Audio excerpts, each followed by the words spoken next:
Bienvenue sur Élixir de confiance, le podcast qui redonne le pouvoir aux femmes en vous aidant à reprendre confiance en vous pour enfin vous épanouir pleinement dans votre vie et dans vos relations. Je suis Jessica et ma mission est d'aider chaque femme à s'aimer et trouver la clé du bonheur en elle pour pouvoir créer des relations plus saines et plus sereines sans s'oublier. Pensez également à vous abonner et si l'épisode vous a plu, à mettre un 5 étoiles. Je vous souhaite une très belle écoute. Bonjour mes élixirs, on se retrouve ici dans cet épisode pour parler d'amour, pour changer. Alors là, ce que j'ai envie de faire, c'est de prendre quelques croyances que vous pouvez avoir, notamment si vous avez tendance à être dépendante affective. Donc je me suis dit que ça pouvait être intéressant de prendre certaines de vos pensées et puis de vous dire un petit peu qu'est-ce que j'en pense, quel est mon état d'esprit par rapport à ça. Voilà, ça peut faire gagner du temps et puis parfois c'est bien aussi de se prendre quelques vérités. Alors, j'avoue que j'ai pas du tout réfléchi à l'épisode, j'ai tapé ChatGPT, cite-moi les 10 croyances que mes clientes peuvent avoir sur l'amour et puis j'y vais sans filet, sans réflexion en amont. Et après, j'enchaîne avec ma séance de sport.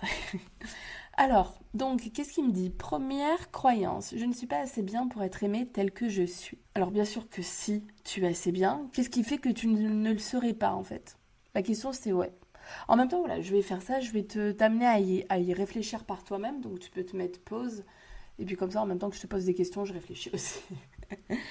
Alors, en gros, les deux questions qui me viennent, c'est qu'est-ce qui fait que quelqu'un est aimable ? Et qu'est-ce qui fait que quelqu'un ne l'est pas ? Qu'est-ce que tu dois changer pour être aimable ? Et puis j'aimerais finir par qu'est-ce qui est aimable chez toi ? Parce qu'on a toujours tendance à jamais être satisfaite. Bon, ça témoigne souvent d'une exigence. Donc, moi je trouve ça bien d'être exigeant envers soi-même. Donc ça c'est cool. Mais l'envers du décor, c'est que derrière, tu te concentres sur ce qui ne va pas ou sur ce qu'il te manque. Or, ce qui est important dans la vie et pour se sentir bien, c'est de ne pas se focaliser là-dessus, mais vraiment sur ce que j'ai, déjà, d'en être fière, de le cultiver, de le renforcer. Et puis ce dont je ne suis pas fière, de le mettre, soit je me dis, c'est enquiquinant pour moi, ça m'entrave dans ma liberté, ça m'empêche d'être heureuse, etc. Faut travailler dessus. Exemple, la dépendance affective. Mais si par exemple, moi par exemple, je suis indécise. Est-ce que vraiment c'est un handicap au quotidien ? J'avoue que j'aimerais, dans ma prise de décision, que ça ne me prenne pas des heures de réflexion et que ce soit plus du tac au tac. Mais voilà, ça va. Ok. Est-ce que je ne suis pas aimable pour ça ? Non. À côté de ça, j'ai une tonne de qualités. Donc ça, c'est un petit peu l'état d'esprit qu'il faut que tu aies. C'est certes, j'ai des qualités, j'ai des défauts, mais comme tout le monde en fait, personne n'est parfaite. Et puis, si on pousse encore la réflexion, qu'est-ce que la perfection ? Selon chaque personne, elle est différente. Donc tu vois, peut-être que tu n'es pas aimable auprès de tout le monde, mais ce qui est totalement normal. C'est pour ça que moi je pars du principe que chaque pot a son couvercle. Tu serais incapable de vivre avec tous les hommes du monde. Même avec toutes les copines du monde, même parfois avec ta meilleure amie, tu dis ouais c'est sympa un week-end, mais pas plus. Donc on ne peut pas s'entendre et aller encore au-delà, s'aimer et même, on va encore plus loin, de vivre avec tout le monde. Et il y a une phrase qui dit être aimé de tout le monde, c'est finalement être aimé de personne. Tu sais, c'est la personne qui a 20 milliards de connaissances, puis le jour où elle a un problème, elle part à l'hosto, il n'y a personne qui vient la voir. Est-ce que vraiment on a envie de ça ? C'est cet ego-là qui te pousse à avoir 1 milliard d'amis, à avoir tous les mecs à tes pieds. Mais concrètement, ça c'est une question d'ego, on s'en fout. Donc, moi je vais te le dire, bien sûr que tu es suffisante, que tu es très bien telle que tu es. Et pour être aimable, tu n'as pas besoin de te débarrasser de tous tes défauts. Ok, ceux qui te mettent des bâtons dans les roues, les défauts qui t'empoisonnent la vie, ok, ouais, faut travailler dessus. Mais les autres... Et puis je vais te dire, tout ça c'est aussi un travail que je fais dans mes accompagnements de coaching, c'est de voir en fait derrière ses propres qualités, quels sont les défauts. En fait, dans chaque qualité, il y a des défauts, des inconvénients à avoir ces mêmes qualités. Tu te dis, ah mais non, tout va bien, moi j'ai ça comme qualité. Bah ouais, mais en fait, des fois, dans certaines situations, ça peut être un défaut. Exemple, la générosité. Pour la plupart des personnes, c'est une super qualité. Sauf que pour des personnes très généreuses, elles peuvent le voir comme un défaut parce que elles se sentent souvent enflées, elles ont tendance à énormément donner et elles se sentent hyper frustrées parce qu'elles reçoivent que dalle, ou du moins pas assez par rapport à ce qu'elles donnent. Donc finalement, elles se disent « Ouais, j'aimerais bien être moins généreuse ». C'est quand même fou, parce que ça part d'une super qualité. Donc la première action à faire par rapport à ça, je ne suis pas assez bien pour être aimée telle que je suis. Une, c'est s'accepter tel que l'on est. Donc comment est-ce qu'on fait concrètement? Parce que c'est facile de dire oui, allez, hop, par magie, je vais m'accepter tel que je suis. Oui, je comprends tout à fait. Déjà, ça peut partir, je ne vais pas forcément te le faire dans l'ordre, ça dépend de chacune, etc. Mais à partir déjà de tes croyances en fait. De te dire, voilà, j'ai tel et tel défaut, du coup je suis pas aimable. Non. Ou alors, je suis pas aimable parce que quand j'étais petite, j'ai pas reçu assez d'amour et donc du coup, ça veut dire que je suis pas aimable. Non en fait. Ma poupée, tu sais ce que j'ai envie de te dire, c'est qu'aujourd'hui t'es plus une enfant. Exemple, pas que je tire la couverture toujours à moi, mais bon, là je parle avec moi-même et avec toi de l'autre côté, mais bon, je suis un peu en mode monologue. Pour te dire, c'est que moi, quand j'étais petite, je me suis pas sentie aimée en fait. Mes parents ont divorcé, j'avais 5 ans, mon père était inexistant. J'ai eu très souvent l'impression en fait de lui faire honte, parce que le mec il s'intéressait pas à moi, il marchait devant moi, enfin aucune attention, aucun geste, aucun mot doux, rien quoi, enfin voire pire quoi. Et puis ma mère, elle avait les yeux que pour son homme du moment, quoi. Donc voilà, je me suis quand même pas mal formée seule, entre guillemets. Donc je me suis pas sentie aimée. Et est-ce qu'aujourd'hui, à l'âge adulte, parce qu'il faut pas oublier que tu es adulte, tu as le choix en fait. Et l'amour est un choix. Quand on dit oui, on choisit pas son partenaire, enfin oui, je suis avec lui comme si c'était une obligation. Non, en fait, tu as le choix. Je crois qu'on l'oublie un peu trop, ça, qu'on a le choix. Et aujourd'hui, on a le choix de se traiter avec amour ou de s'abandonner à son sort, en fait. Tu as le choix. Donc moi, j'ai fait le choix de me traiter avec amour pour avoir une vie dont je suis fière, pour être bien dans ma peau. Alors, je te dis pas qu'à l'âge de 18 ans, c'était fait de manière très inconsciente, mais en fait, j'étais à 2 doigts de sauter par le balcon. Donc à un moment donné, il faut se reprendre en main aussi. Et puis je crois que j'avais expliqué qu'est-ce qui fait que tout avait changé dans ma manière de percevoir la vie. C'est que j'ai pris, enfin, on m'a dit que, voilà, que les personnes qui se suicidaient devaient, dans une autre vie, revivre les mêmes choses. Et moi, je m'étais dit, ah non ça me dérange pas. Ok pour en chier, mais pas question que je revive la même chose, quoi. Une fois que c'est passé, quoi. Et aujourd'hui, je suis vraiment dans cet état d'esprit de, ok, j'enchaîne les épreuves, etc. De manière voilà, parce que je crois à la réincarnation. Bon, là, je dérive à mort, mais bon, de pas avoir à revivre tout ça, quoi. Et donc aujourd'hui, je suis vraiment en mode, la vie est une expérience et qui nous amène à l'éveil de soi. Et du coup, pour être éveillé, il faut être dans le développement. Enfin, il n'y a jamais de il faut, mais moi je trouve que le travail de toute notre vie, en fait, c'est la finalité et c'est d'être bien dans sa peau, quoi. Pour moi, il n'y a que ça qui prime. Et c'est pas en étant bien dans sa peau, enfin que pour être bien dans ta peau, tu as besoin d'avoir un mec dans ta vie, par exemple. Tout vient de l'intérieur. Et ça permet d'arrêter de se déresponsabiliser. Bon, je vais fermer la parenthèse parce que sinon je peux aller très très loin dans mes pensées et que je suis en train d'aller autre part. Bon bref, donc je te disais un petit peu quelques actions à mettre en place, par où ça passe le fait de s'accepter tel que l'on est, des croyances que personne n'est parfait, que par exemple toi dans ton entourage, Voilà, on va prendre 4 personnes autour de toi qui sont les plus proches. Alors, si tu es en couple, ça peut être ton mec, sinon tes meilleurs amis ou des personnes de ta famille. Tu les aimes s'ils sont autour de toi, s'ils sont proches de toi. Choisis des personnes que tu aimes. Hein. Ok. Maintenant, tu vas me dire, est-ce que ces personnes-là ont des défauts? Tu vas me dire oui, parce que je connais pas de personnes qui n'ont pas de défauts. Et puis, sache aussi que tes défauts peuvent être aimables. Et tu vois, par exemple, moi, mon chéri, il est très désordonné.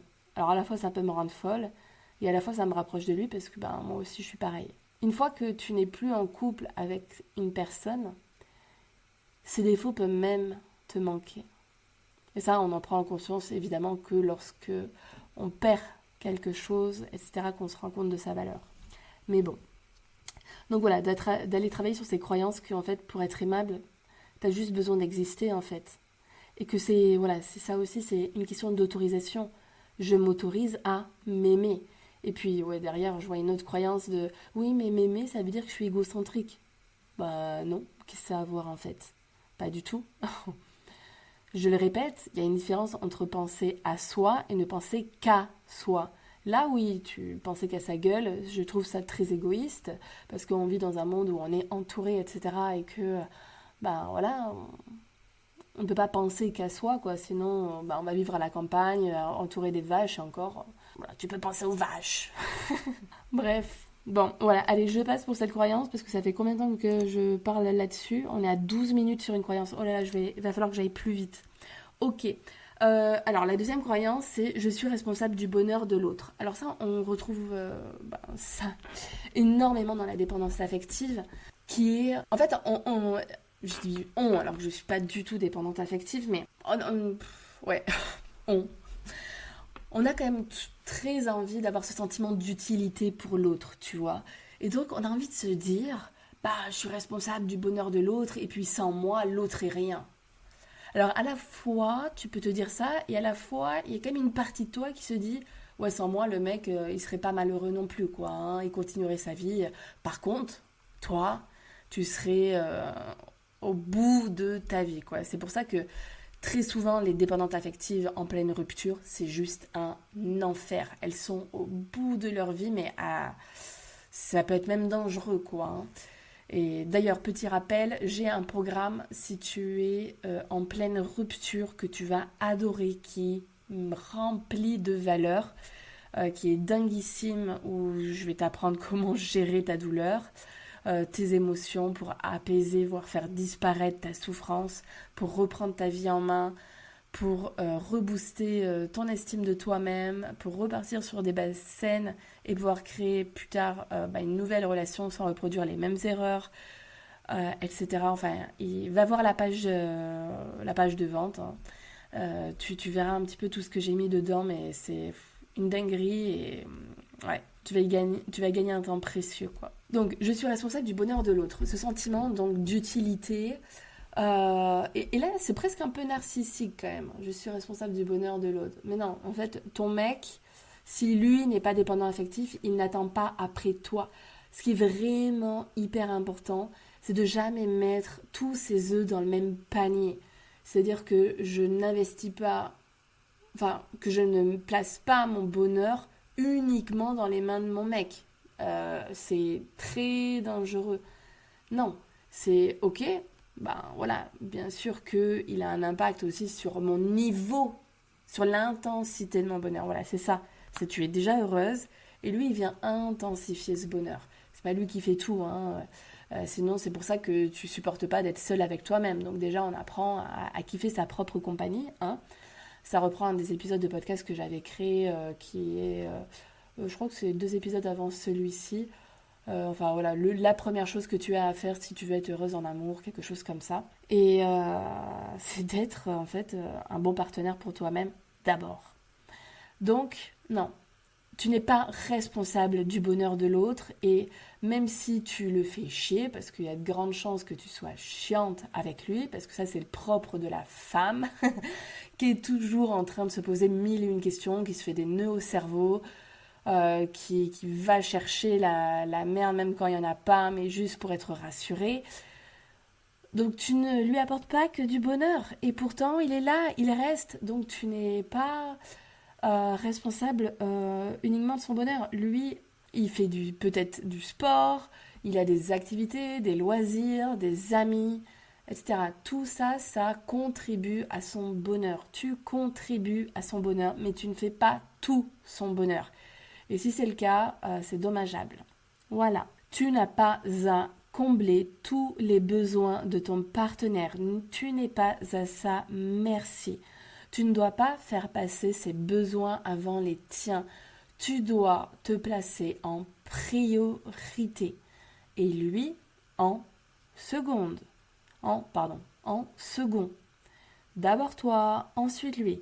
D'abord toi, ensuite lui. Oui, non, il n'y a pas d'écho, juste je te le répète histoire que ça s'ancre dans ta tête. C'est primordial pour avoir une relation saine.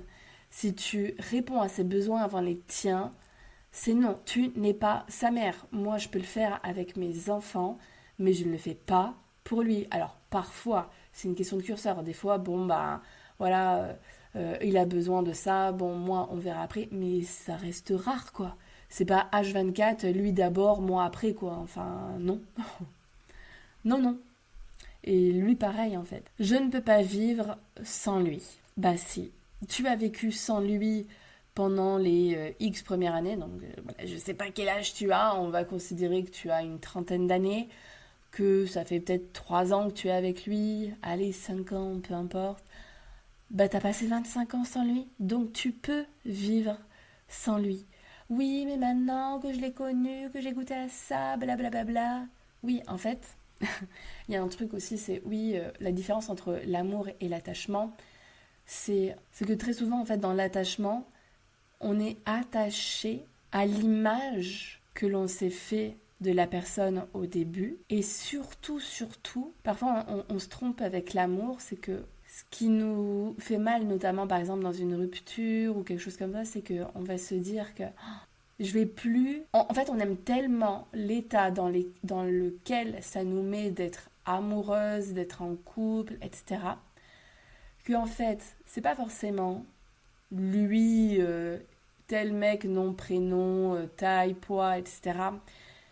que l'on aime vraiment. Alors, je parle pas dans tous les cas, bien évidemment, hein, quand c'est vraiment l'homme de ta vie, etc. Mais souvent dans les petites amourettes comme ci comme ça ou voilà au bout de 5 jours tu tombes amoureuse enfin moi j'ai du mal avec ça non mais voilà quand on est souvent dépendante affective on s'accroche tellement fort et voilà c'est ça c'est que en fait on tombe pas amoureuse de l'autre on tombe amoureuse de notre version à nous qui est heureuse.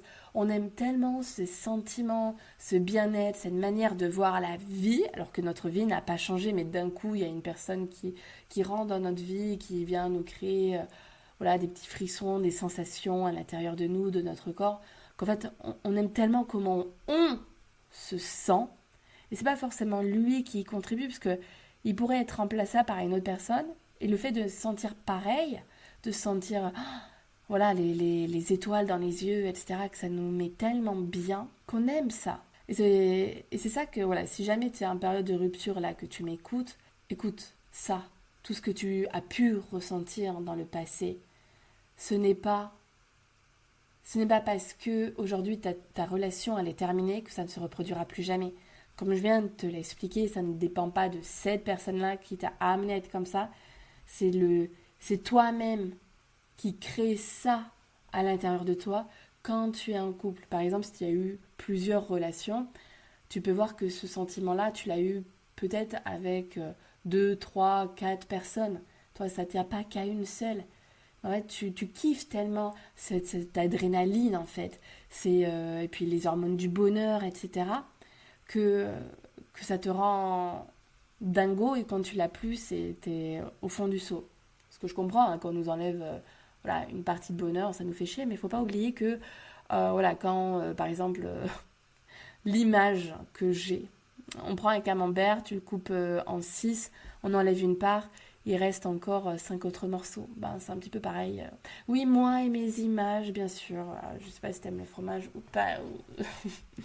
Ça t'a donné des envies. Bon, je suis pas sûre, selon l'heure à laquelle tu m'écoutes, si c'est le matin, tu vas dire ah, non, pas du tout. Bon, ensuite j'enchaîne. Donc, ok, ça c'est bon. Si je suis seule, c'est que je ne vaux rien. Mais non, mais pas du tout. Non, là, si tu m'écoutes que tu es célibataire, et puis même depuis 2 ans, 3 ans, 5 ans, non. Bien évidemment, ça n'a aucune valeur. Et sache que ça, c'est une question d'interprétation. Si je suis seule, c'est que truc. Alors là, on va extrapoler le truc, parce que là, tu parles de toi. Mais ça veut dire que tu penses que toutes les personnes qui sont seules, là, à l'instant T où tu m'écoutes, dans le monde, ce sont des personnes qui ne valent rien. Est-ce que tu as des amis autour de toi qui sont célibataires? Est-ce qu'elles ne valent rien? Non. C'est pas je suis en couple, je vaux quelque chose, je suis seule, je ne vaux rien. Non. Déjà, il y a combien de personnes qui sont en couple, qui sont au bout de leur vie, qui se sentent ultra seules, mais qui n'ont pas les couilles de quitter leur mec? Ce que je comprends, hein, c'est pas simple non plus, mais bon, quand tu viens d'en faire, à un moment donné, faut se prendre par le bras, quoi, pour passer à autre chose, avoir cette force. Et puis si t'as pas la force, bah, tu contactes une coach, hein, tu contactes Bibi, qui va te donner cette poigne pour quitter cette relation et aller de l'avant. Mais voilà, ça n'a strictement aucune incidence. Tu peux très bien être célibataire parce que tu es ultra exigeante. La nana, elle sait plus parler. Parce que tu es ultra exigeante, que voilà, t'as pas envie de te contenter de peu, t'as pas envie de te taper un homme marié, t'as pas envie de rester avec un mec qui te souffle le chaud, le froid. Non, tu sais que tu vaux mieux que ça. En fait, c'est même le... Après, bon, il y a tout un tas de raisons. Mais en tant que femme, en vrai, la majeure partie du temps, on peut se taper n'importe qui. Alors, bien sûr je suis sûre que tu n'as pas de mal à avoir des relations avec un homme. Enfin, des relations, tu m'as compris, dans le lit. Parce que ça, voilà, très souvent, il y a la plupart des mecs vont être open. Mais on sait très bien que on veut pas se satisfaire de peu. Donc moi, je sais que de toute façon, célibataire ou en couple, je suis très exigeante. Et en fait, ça switch, quoi. Il n'y a aucune honte derrière à être seule. Et si quelqu'un te dit ah bon, t'es encore célibataire là? Bah ouais, en fait, je suis juste exigeante et que je cherche la bonne personne. Et je vais pas me foutre dans une relation où je sais que ça mènera à rien, que le mec, au bout de 2 jours, je peux plus le piffrer. Non. En fait, il y a toute une image qui se crée là dans la société, comme si, ah là là, si lui il est célibataire, c'est qu'il lui manque une case. Et puis tout le monde aussi ne place pas l'amour au centre de ses priorités. Des fois, il y a d'autres choses, ça peut être le sport, ça peut être le travail, ça peut être plein d'autres choses. Après, je pense qu'on peut aussi avoir plusieurs priorités, hein. Il n'y a pas des choix à faire ou un podium de qu'est-ce que je vais en premier, en deuxième ou en troisième. Même si on peut se poser la question, hein, rien n'empêche. Rien n'empêche. Mais bon, en tout cas, moi je vois pas du tout les nanas célibataires comme des nanas qui leur manquent une case, qui sont pas dignes d'être aimées. De toute façon, moi je pars du principe que tout être humain sur Terre est aimable. Pas par tout le monde. Moi je sais que ben voilà, ma personnalité ne matche pas avec tout le monde. Les personnes qui aiment qu'on les brosse dans le sens du poil, qui aiment pas que on leur dise des choses qui fâchent, qui n'aiment pas être secouées, challengées, ben non, ça matche pas. Ben c'est comme ça. Moi j'aime pas tout le monde. Toi voilà, tu n'aimes pas tout le monde, tu t'entends pas avec tout le monde. Ben c'est pareil, hein, ça marche dans tous les sens. Et en fait, je pense que c'est à partir du moment où on accepte aussi les différences des autres qu'on accepte les nôtres. Et c'est vice-versa, quand on accepte nos différences à nous, on accepte celles des autres. Bref, ça y est pas trop de lien là, je sais pas pourquoi j'ai balancé cette dernière phrase, mais bon. Bon, ensuite, 5e croyance, je dois me sacrifier pour être aimé. Alors, de sacrifice et amour, ça va pas du tout ensemble en fait. Non. Déjà, le mot sacrifice... Non, non. Enfin, t'imagines? Ouais, je suis folle amoureuse de ce mec. Bon, ça m'étonnerait que tu l'avoues, mais Mais pour cela, en fait, pour le garder, je dois me sacrifier. Ça, en fait, c'est toujours incomber les autres pour des choses que l'on fait nous-mêmes. Je trouve ça ouf. Donc, déjà, il n'y a pas de je dois, en fait. On est obligé de rien. Et on n'a rien à faire pour être aimé. Parce que l'amour est inconditionnel. On ne nous aime pas sous condition. Je suis aimable que si je fais ci, que si je suis serviable, que si blablabla. Ben non. Alors évidemment que si tu fais le mal autour de toi, on peut reconsidérer la chose au niveau d'être aimable. Hein. Mais j'en doute pas que c'est pas le cas, quoi. Donc je dois me sacrifier pour être aimé, ça veut dire que je fais passer... en fait, ça revient à la phrase, enfin à l'autre croyance du début. Je dois me plier en 4 pour répondre aux attentes de mon chéri, sinon le mec il va se barrer. Fuck en fait, moi j'ai envie de dire, casse-toi. Enfin, moi j'ai horreur en fait de pas avoir le choix, tu sais. C'est moi qui décide en fait, j'ai rien à faire par obligation, sinon quoi.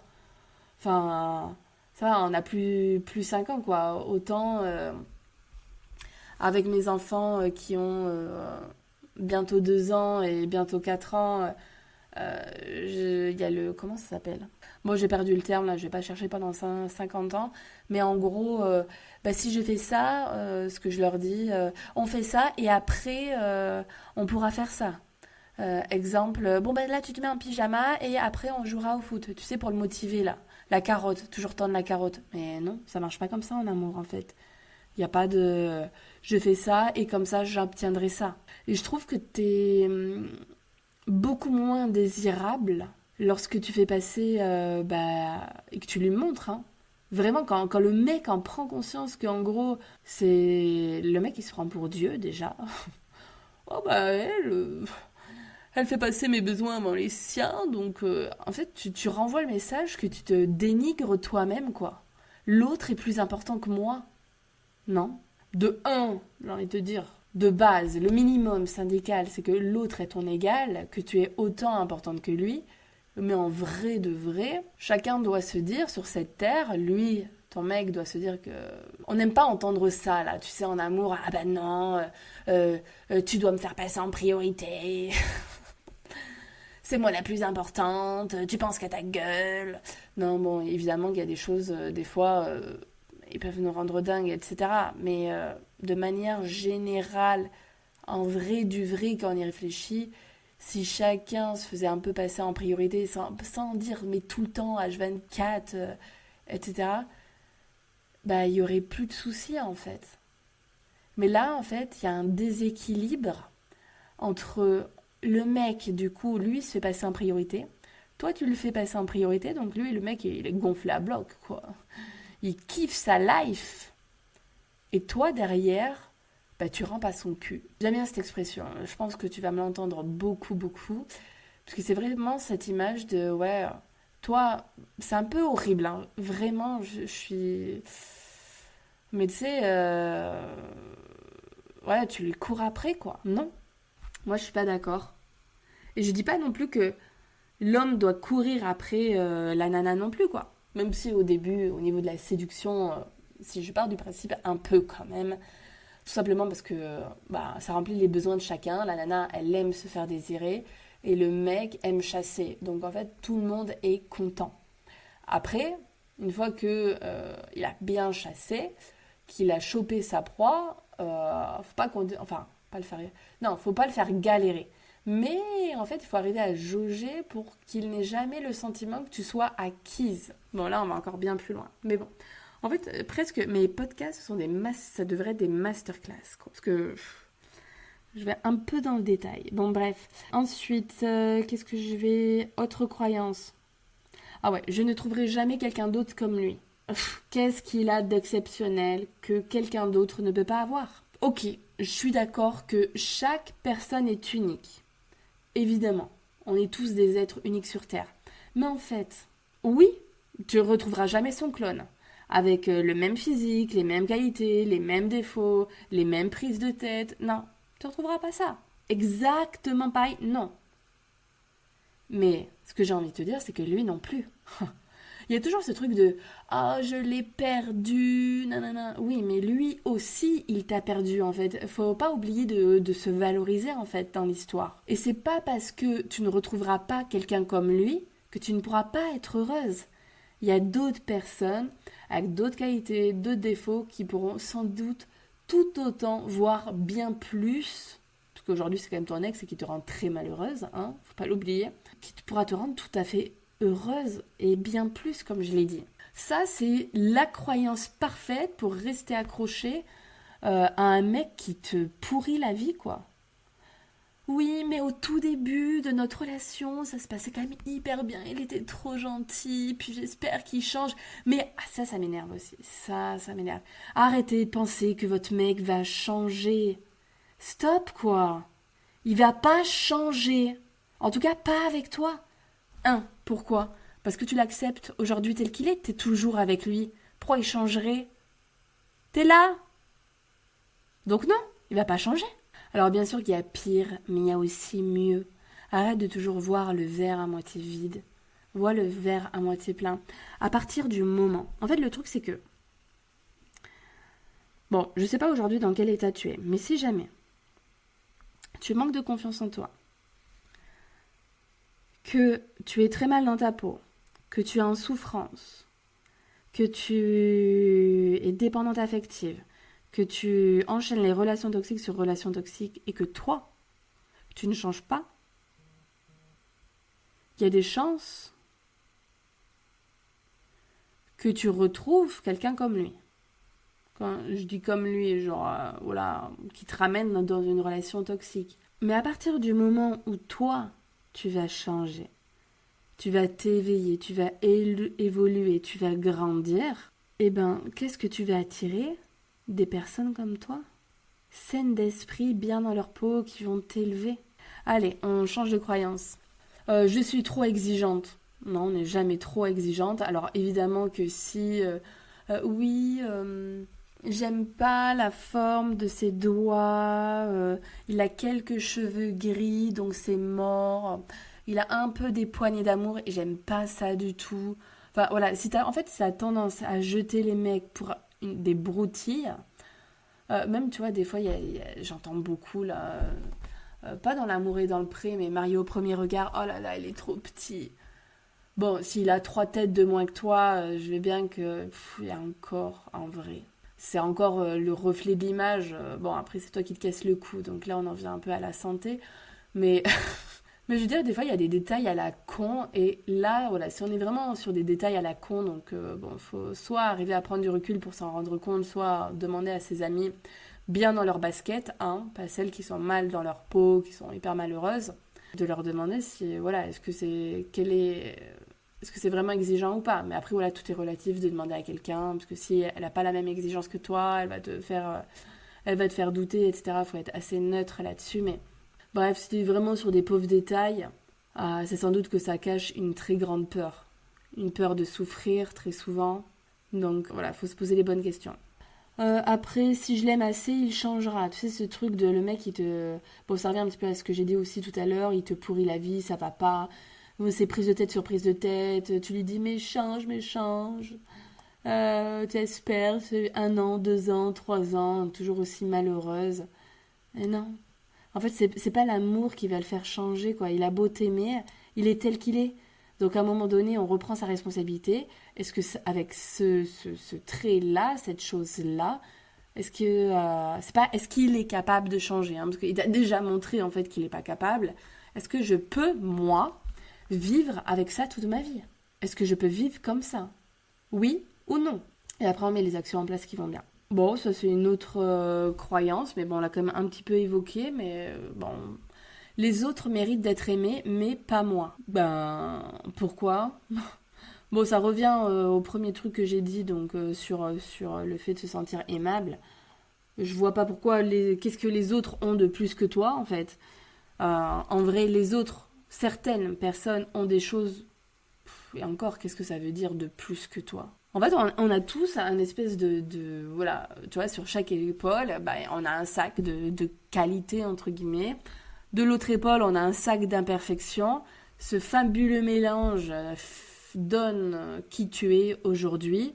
Donc, il y a des personnes qui ont des qualités que tu n'as pas, mais qui ont aussi des défauts que toi, tu n'as pas. Enfin voilà, et après comment ça marche, cette fusion avec l'être aimé, c'est que chacun accepte les qualités, les défauts, enfin les imperfections de l'autre, etc. Parce que pareil, hein, dans les défauts, je t'ai dit, il y a des qualités à avoir ces défauts. Exemple, je suis égoïste. Ouais, en étant égoïste, en tout cas, tu sais te prioriser et du coup, il y a une part de toi qui est satisfaite, qui est très heureuse parce que tu prends le temps de faire ton sport, de si, que du coup, tu dépends de personne, tu sais être seul. Et voilà. Tu vois, il y a plein de qualités derrière des défauts. Donc non, les autres ne méritent pas plus que toi d'être aimé et souvent les autres te disent exactement la même chose aussi. Donc toi, tu es les autres pour les autres. T'as compris ou pas? Bon, voilà. Donc là, je t'ai fait en gros 9 croyances. J'en ai sauté une que je trouvais un peu naze. J'espère que ça t'a bien aidé. On est sur, ouais, quand même 40 bonnes minutes d'épisode de podcast. J'espère qu'il t'a plu, que ça t'a fait du bien au moral aussi. C'était le but. Si tu veux aller plus loin dans ta transformation, je te rappelle que j'ai l'Académie des élixirs, que tu peux faire en programme hybride, c'est-à-dire avec du groupe et de l'individuel, ou alors en total, de manière individuelle. 100% des séances seront rien que toutes les deux. Si ça te dit, il te suffit de réserver un appel ensemble. C'est offert sans engagement. Et voilà, tout simplement, le but, c'est qu'on se prend 30 à 45 minutes, on discute ensemble. Toi, je pense que tu commences à bien me connaître, mais voilà, moi, je vais apprendre à te connaître. Je pose pas mal de questions. Le but, c'est de cerner tes attentes, tes besoins et de voir si moi, je peux t'accompagner, si je peux être la bonne personne pour toi. Et puis, de voir si on avance ensemble ou pas. Si cet épisode t'a plu, je t'encourage à me mettre un 5 étoiles, ça m'aide dans ma visibilité et je suis ultra reconnaissante de faire ça. De le partager aussi avec tes amis qui en ont besoin, collègues de travail, famille, peu importe, je suis sûre que je peux aider beaucoup de personnes. Je te fais des gros bisous et puis à vendredi pour un prochain épisode.